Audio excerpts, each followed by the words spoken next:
என் அன்பான தமிழக வாக்காளர் பெருமக்களே, அனைவருக்கும் இனிய வணக்கங்கள்.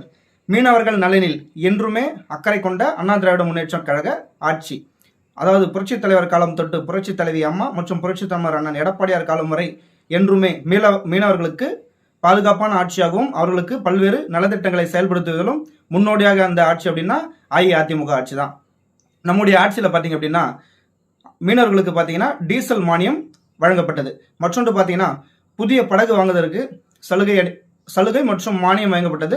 மற்றும் பார்த்தீங்கன்னா புதிய வலைகள் அரசு துறை மூலம் வழங்கப்பட்டது. வீட்டு வசதி திட்டம், கடற்கரை ஓரம் அவங்களுக்கு பாதுகாப்பாக தங்குவதற்காக வீட்டு வசதி வாரியத்தில் அவர்களுக்கு வீடு வழங்கப்பட்டது. மீன்பிடி தடைக்கால நிதி பார்த்தீங்கன்னா அந்த 45 நாள் வருடத்தில் மீன்பிடி தடைக்காலம் இருக்கும். அந்த காலத்தில் மிகவும் குறைவான தொகை வழங்கப்பட்டது. புரட்சித் தலைவி அம்மா அவர்கள் காலத்தில் தான் அந்த மீன்பிடி தடைக்கால நிதி அதிகமாக்கி தரப்பட்டது.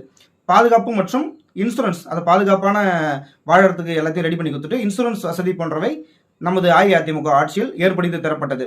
குளிர்சாதன சேமிப்பு கிடங்கு வசதி, அதாவது மீனை ஸ்டோரேஜ் பண்ணி வைக்கிறதுக்காக அந்த வசதியை ஏற்படுத்தி கொடுத்த ஆட்சி அஇஅதிமுகவுடைய ஆட்சி தான். மீனவர்களுக்கு குழந்தைகளுக்கு கல்வி ஊக்குவிக்கும் வகையில் அவர்களுக்கு உதவித்தொகை வழங்கப்பட்டது. மேலும் மீனவர்களின் நலனில் என்றுமே அக்கறை கொண்ட ஆட்சி அப்படின்னு பார்த்தீங்கன்னா அண்ணா திராவிட முன்னேற்ற கழக ஆட்சி தான். எனவே இது இன்று போல் என்றுமே நீங்க பாதுகாப்பாக இருக்கவும் மீனவர்களின் வளர்ச்சியில் முக்கிய பங்காற்றும் அண்ணா திராவிட முன்னேற்ற கழகத்தை அரியணையில் ஏற்ற அனைவரும் பாடுபட வேண்டும். தமிழகத்தை மீட்போம், மக்களை காப்போம். நன்றி.